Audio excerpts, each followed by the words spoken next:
В Чечне за 200-й заправкой там было 4 двухсотых бородатых. 4 двухсотых бородатых – это мать, двое детей и один водитель грузовика. Избранные.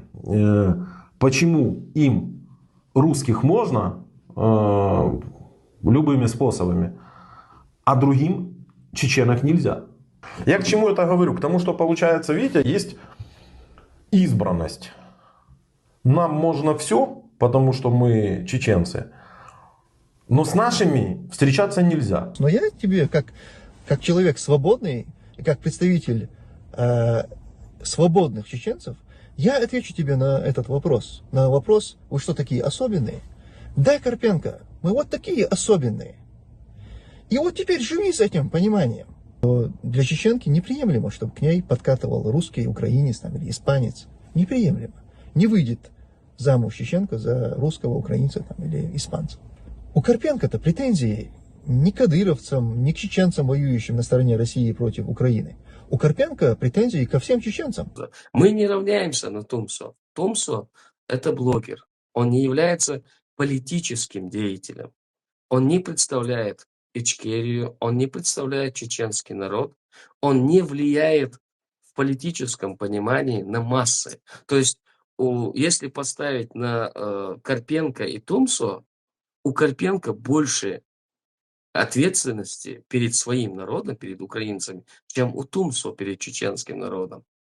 Соответственно, все, что говорил Тумсо, остается просто его личным мнением и не распространяется на весь чеченский народ. Но то, что говорит Карпенко, как представитель украинского народа и как человек, который сейчас вовлечен во все эти процессы, является представителем и рупором украинского народа. Вот люди, которые нас знают только со стороны, они как бы пытаются подчеркнуть, что это не чеченцы, это ичкерийцы, это. Мы все чеченцы.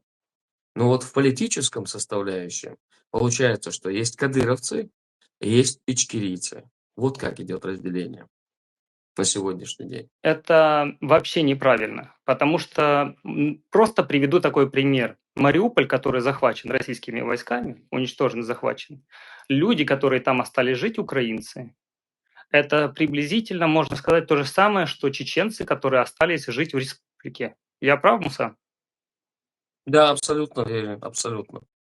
И Абсолютно. тогда по этой же логике следовало бы называть всех этих украинцев, да, путинистами, что тоже неправильно. Да, которые согласились на оккупацию, они сегодня там живут, платят, скорее всего, налоги, работают, и все. И то же самое, что и в Чечне сегодня. Да, поэтому нужно различать. Есть чеченцы, которые борются с этим режимом. Вопрос только в другом.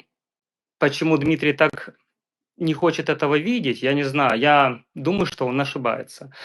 И также Тумсо, который на себя вот очень много брал положительных мнений,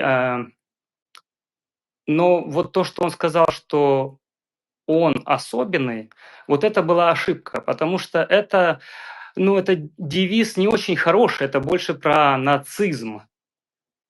Потому что вот если мы богоизбранные, как говорит Путин, с нами Бог, все умрут, а мы попадем в рай, это приблизительно из этой серии. Возможно, Тумсов неправильно выразился, и конфликт произошел на этом. И почитав комментарии, что люди пишут под теми роликами, где Тумсо это говорит, я считаю, это было как минимум некорректно с его стороны. И к чему мы пришли? К тому, что чеченцы с украинцами недопоняли друг друга. Имея одного врага, получается, мы еще друг с другом конфликтуем. И это неправильно, это нужно решить.